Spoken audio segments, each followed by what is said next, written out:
Jadi Turki di sini nggak boleh ngizinin pengungsi Suriah tembus ke Eropa lewat mereka. Kalau itu mereka lakuin, dapat tuh duit 6 miliar euro. As results were coming in, President Erdogan said he'd be ready if the election went to a second round. Tapi di wilayah lain, jadi banyak tuh yang takut kalau oposisi menang. Kemarin kita udah bahas pemilu Thailand ya. Terus di situ gue lihat banyak yang minta bahas pemilu Turki sekalian. Yang kebetulan tanggal pemilunya sama nih kayak di Thailand. Tanggal 14 Mei 2023. Ya masa dapet celah konten begini nggak dihajar kan? Kufur nikmat itu jatuhnya. Dan sebenarnya pemilu Turki ini tuh emang banyak diomongin juga ya.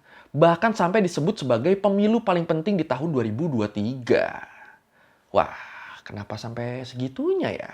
Ya udah kalau gitu, langsung aja kita bahas pemilu Turki 2023 di Learning by Googling. Oke, jadi di tahun 2023 ini tuh Turki ngadain pemilu lagi. Pemilu buat milih presiden sama anggota parlemennya. Dan sistem pemilu di Turki ini tuh kurang lebih mirip-mirip lah sama sistem pemilu di Indonesia. Dan di sini kayaknya gue bakal fokusnya ke pemilihan presidennya aja nih. Parlemennya ya dikit aja lah ntar lah. Emang sistem pemilihannya tuh gimana? Jadi sistem pemilihan presiden di Turki ini tuh nerapin sistem 2 putaran. Sama kayak di Indonesia, kalau misalnya di pemilu pertama salah satu calon tuh ngedapetin lebih dari 50% suara, itu otomatis pemenang pemilu bisa langsung ditetapkan saat itu juga. Tapi kalau di putaran pertama pemilu nggak ada kandidat yang dapat suara mencapai lebih dari 50%, ya lanjut ke putaran kedua dengan 2 calon yang dapat perolehan suara tertinggi. Dan di pemilu kali ini, Recep Tayyip Erdogan, presiden Turki saat ini, beliau nih nyalonin diri lagi buat jadi presiden Turki selanjutnya. Presiden Erdogan sendiri sebenarnya dia nih udah ngejabat sebagai presiden Turki dari tahun 2014 sampai sekarang. Terus karena ada perubahan regulasi jadinya 9 tahun Erdogan ngejabat sebagai presiden tadi, yang dari tahun 2014 sampai sekarang, itu dihitungnya masih 1 periode.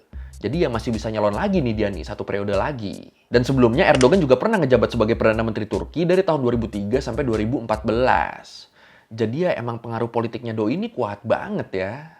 While casting his vote, President Recep Tayyip Erdogan expressed hope that the outcome of Turkey's biggest election in generations would be good for the future of the country. Nah, setelah pemilunya dilaksanakan di tanggal 14 Mei kemarin, hasilnya yang buat pemilihan parlemennya, koalisi Erdogan tuh menang di sini. Intinya koalisi Erdogan tuh ngamanin 322 kursi dari 600 kursi di Majelis Nasional. Itu yang pemilihan parlemen. Yang pemilihan presiden, di pemilihan umum presiden Turki putaran pertama kemarin, nggak ada kandidat yang dapat suara lebih dari 50%. Ya emang calon presiden dari AK Parti sekaligus petahana, Recep Tayyip Erdogan, dia nih ada di posisi pertama. Tapi perolehan suaranya tuh cuma 49,5%. Anjir. Dikit lagi ya. Terus di posisi kedua disusul sama calon presiden dari kubu oposisi, Kemal Kılıçdaroğlu dari partai CHP. Partai CHP ini nih partainya Mustafa Kemal. Nah, di sini dia nih dapat 44,89% suara. Terus satu kandidat lain, Sinan Ogan yang merupakan calon independen, dia nih dapat 5,17% suara. Dan sebenarnya tuh di sini ada satu orang lagi yang nyalonin diri buat jadi presiden Turki tahun ini. Tapi ternyata beberapa hari sebelum pemilu, dia mutusin buat ngundurin diri nih. Nah, karena nggak ada yang berhasil dapat lebih dari 50% suara, jadinya ya pemilu Turki ini bakal dilanjutin ke putaran kedua nih. Yang rencananya bakal digelar di tanggal 28 Mei 2023. Oh iya, buat gambaran juga nih, biar kebayang peta persaingan politik di sana tuh kayak apa. Jadi, partai yang ngusung Erdogan sama Kılıçdaroğlu nih bisa dibilang mereka tuh berseberangan banget. Kalau AK Party yang ngusung Erdogan, mereka nih lebih konservatif dan berideologi Islam. Sedangkan partai CHP yang ngusung Kılıçdaroğlu, mereka tuh nganut ideologi Kemalism yang lebih sekuler. Dan gara-gara ini jadi banyak dibilangnya, pemilu Turki kali ini tuh antara Islamisme ngelawan sekulerisme. Banyak dibilangnya begitu. Dan pemilu putaran 2 inilah yang banyak dibilang bakal jadi penentu masa depan Turki. Soalnya kan abis putaran kedua ini pilihannya tuh antara Turki bakal dipimpin lagi sama Erdogan atau mereka bakal punya presiden baru nih. Dan ya hasil ini bakal nentuin arah kebijakan Turki nantinya seenggaknya dalam 5 tahun ke depan. Jadi ikut deg-degan ya. President Recep Tayyip Erdogan has 49.41%. His main rival, Kemal Kılıçdaroğlu, has nearly 45%. That's according to state media. As results were coming in, President Erdogan said he'd be ready if the election went to a second round. Dan yang menarik nih, ternyata sama para pengamat, Erdogan yang masih dapat peringkat 1, ini nih dinilai mengejutkan. setelah apa yang terjadi di Turki di masa kepemimpinan beliau. Emang apa aja yang terjadi? Salah satunya yang kejadian terakhir, kalau lu ingat, beberapa bulan lalu, Turki itu kan dilanda gempa besar ya, yang memakan korban sampai 50.000 korban jiwa. Dan gak cuma korban jiwa, di sini juga banyak bangunan dan infrastruktur di Turki yang hancur dan menyebabkan kerugian ekonomi yang besar banget. Nah, waktu masa-masa gempa ini, Erdogan tuh sempat disorot karena dia dinilai lambat dalam menangani situasi pasca gempa. Gara-gara itu jadi banyak yang menilai, Erdogan di wilayah-wilayah yang terdampak gempa, dia ini bakal kehilangan banyak suara nih. Orang-orang pada mikirnya, ya siapa yang mau milih dia coba? Orang penanggulangan gempanya aja lambat banget, mikirnya pada gitu. Tapi ternyata nggak kejadian loh. Di pemilu kemarin, kalau menurut Anadolu Agency, kantor berita yang dikelola pemerintah Turki, di situ disebut partai pendukung Erdogan, ternyata mereka tuh malah mendominasi perolehan suara di wilayah-wilayah yang dilanda gempa. Mereka unggul di 10 provinsi dari 11 provinsi yang ada di wilayah itu. Cuma kalah di 1 provinsi doang berarti nih. Ya emang sih, sebelum gempa tuh sebenarnya wilayah-wilayah itu tuh emang dikenal sebagai basis pendukungnya Erdogan. Dan ternyata sorotan negatif terhadap pemerintahan Erdogan selama menangani gempa itu tuh nggak ngaruh ya ke mereka ya. Mereka tetap loyal loh ke Erdogan loh. Terus yang jadi sorotan selama pemerintahannya Erdogan juga tuh adalah terpuruknya ekonomi Turki. Bahkan yang ini tuh udah terjadi beberapa tahun sebelum gempa ya. Gempanya tuh cuma memperburuk keadaan aja. Bahkan kalau menurut Reading Economics, angka inflasi Turki tuh sempat nyentuh 85%. Dan ini adalah salah satu yang terburuk di dunia nih. Dan meskipun nilai inflasi di sana sekarang udah bisa ditekan sampai di angka 43%, tapi tetap ekonomi Turki tuh belum bisa dibilang sepenuhnya membaik. Apalagi kalau ngelihat nilai tukarnya lira Turki terhadap mata uang asing yang masih relatif rendah. Padahal kalau menurut BBC, di masa kepemimpinan awal Presiden Erdogan, sebenarnya ekonomi Turki tuh diproyeksikan bakal menguat.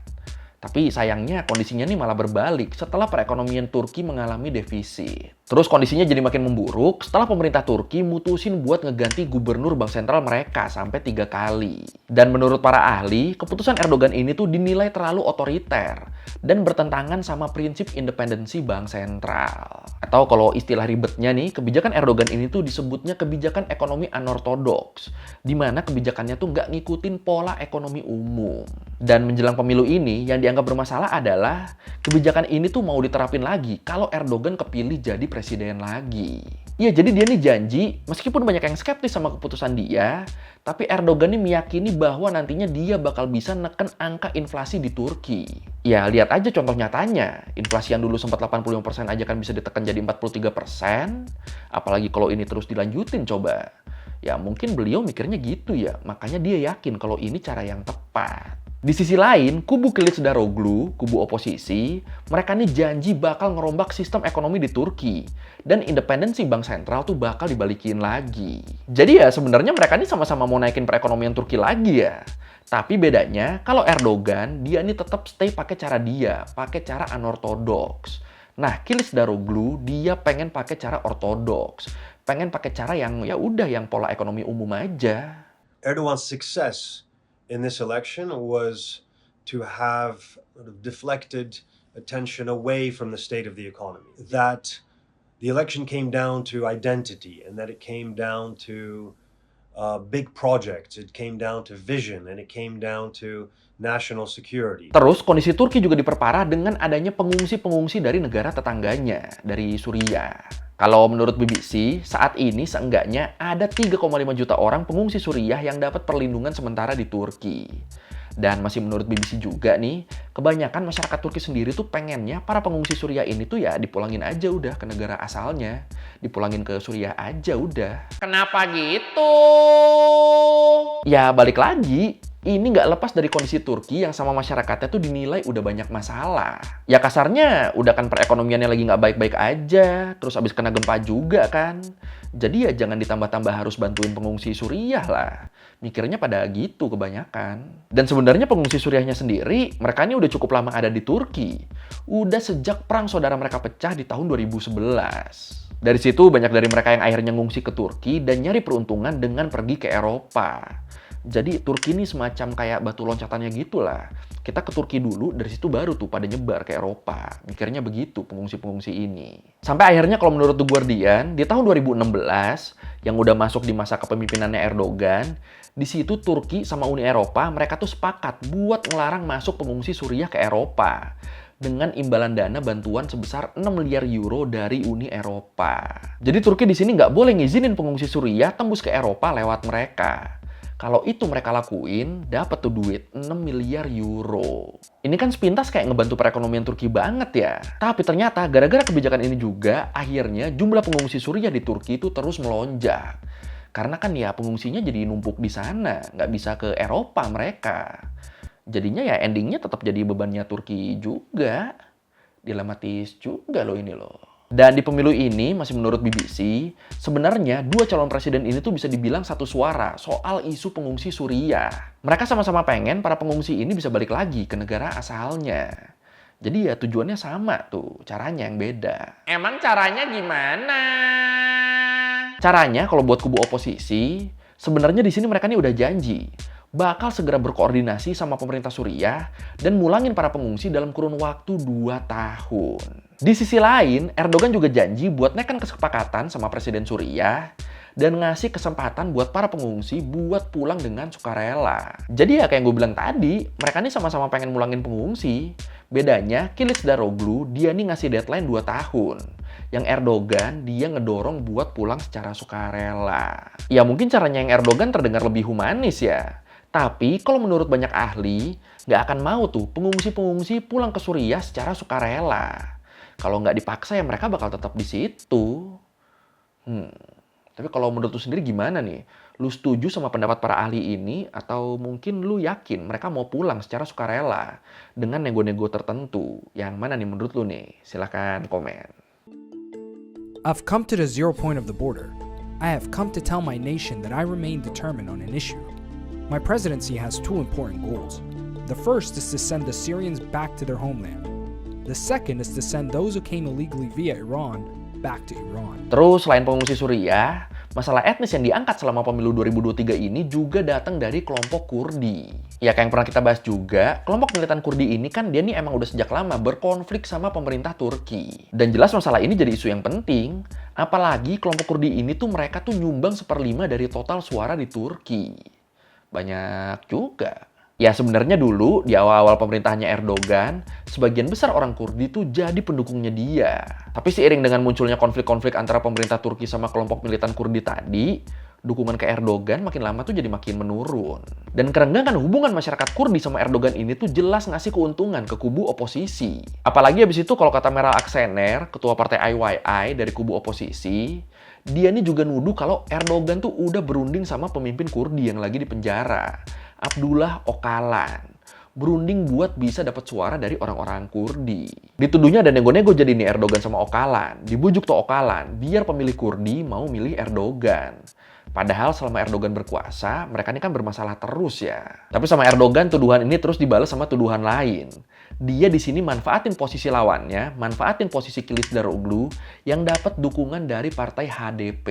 Partai HDP sendiri, mereka ini berasal dari gerakan Kurdi dan dianggap sebagai mitra politiknya Partai Pekerja Kurdistan atau PKK. Atau kelompok separatisnya etnis Kurdi. Nah, PKK ini, mereka nih udah selama 39 tahun melancarkan perlawanan ke pemerintah Turki. Udah puluhan ribu orang juga nih yang tewas selama konflik ini. Sampai akhirnya mereka ditetapkan sebagai organisasi teroris sama Turki, Amerika, dan Uni Eropa. Nah, jadi di sini sama Erdogan, dukungan partai HDP yang emang berasal dari gerakan Kurdi ke Kılıçdaroğlu, ini nih dituduhnya, dianggapnya sebagai dukungan PKK juga ke kubu oposisi. Dan berarti kan dengan begini bisa dianggapnya di kubu oposisi ini ada pesan-pesan dari milisi PKK nih. Dibalikinnya jadi gitu tuh sama Erdogan tuduhannya. Dan gilanya di sini, kalau menurut Bayram Balci dari lembaga Cherry Science Sispo, dibilang cara Erdogan yang ngaitin kubu oposisi sama gerakan teroris ini, itu tuh ternyata berhasil. Seenggaknya di luar wilayah Kurdi. Banyak banget ternyata yang kemakan sama strategi ini. Walaupun mungkin di orang-orang Kurdinya, ya ini nggak ngaruh. Mereka udah terlanjur malas sama Erdogan kan. Tapi di wilayah lain, jadi banyak tuh yang takut kalau oposisi menang, PKK juga bakal ikut berkuasa. Ini gila ya serang-serangan politiknya ya. The relationship between the opposition nation alliance and HDP is not based on trust, and Kurdish voters know this, but there is no alternative.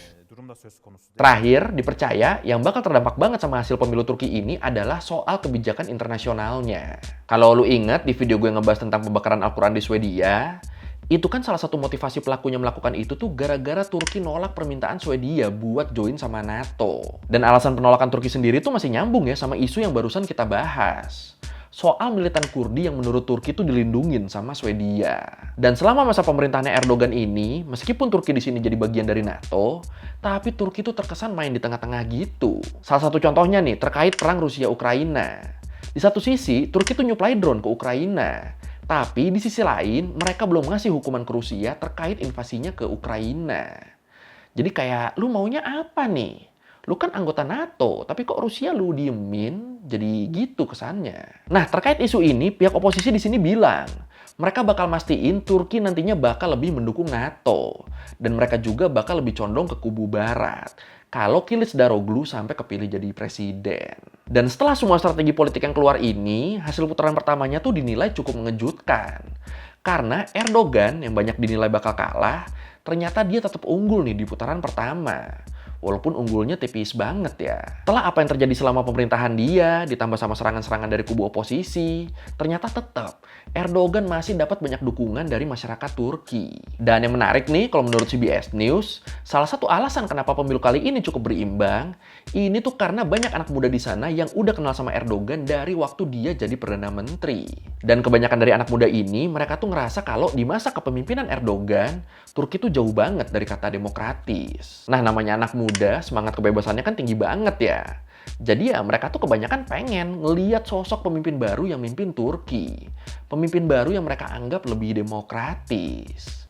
Dan ya udah, pada milih oposisi lah tuh mereka. Dan kalau kita lihat peta persebaran pemilih di pemilu Turki 2023 ini hasilnya nih. Yang kuning tuh Erdogan, yang merah Kılıçdaroğlu. Yang kuning petahana, yang merah tuh oposisi. Nah ini di luar kuning yang emang mendominasi, tapi di sini kelihatan juga ya, kalau kota-kota utama di Turki tuh emang kebanyakan dimenangin sama kubu oposisi.